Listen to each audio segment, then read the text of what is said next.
used to hide under the covers, serenade each other with careless melodies.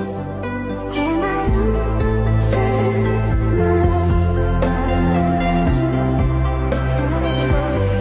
You played for me. Yes, we are together. Played for me.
Usandigwile ndatita ndireke usandigwile iwe randisi usandigwile iwe randisi usandigwile iwe randisi usandigwile iwe randisi usandigwile iwe randisi usandigwile iwe randisi usandigwile iwe randisi usandigwile iwe randisi